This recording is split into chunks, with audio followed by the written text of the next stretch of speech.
Je suis Patrice Tabo du Bénin, président de Action pour le développement durable ADED et membre du cadre de concertation nationale des acteurs de l'agroécologie au Bénin. Biodev, c'est un projet dont le Bénin a bénéficié, qui s'est investi totalement dans la promotion de la biodiversité au Bénin pendant plusieurs années. Ce que j'ai constaté, il était question d'introduire la biodiversité dans les instruments et politiques publiques sectorielles du Bénin. Le coordonnateur national du Biodev a fait un travail formidable. Il a fait participer toutes les parties prenantes de la base jusqu'au sommet.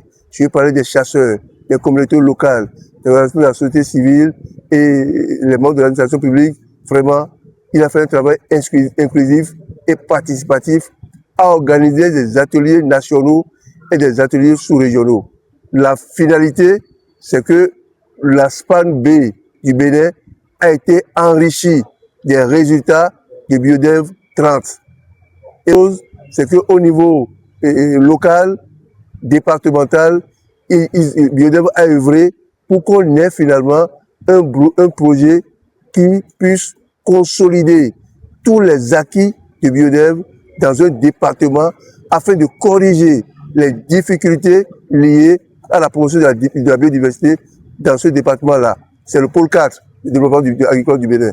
Et on a fait ça après des études scientifiques qui montrent les problèmes, les difficultés que la biodiversité a au Bénin.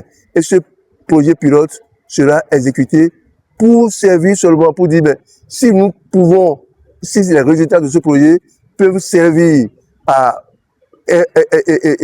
envahir le Bénin et faire d'autres transformations au niveau de la biodiversité, ce serait très bien. Le problème que nous avons aujourd'hui, c'est qui porte ce projet, qui peut prendre la décision de dire on inclut la biodiversité dans les politiques publiques sectorielles. Ce n'est que le gouvernement du Bénin.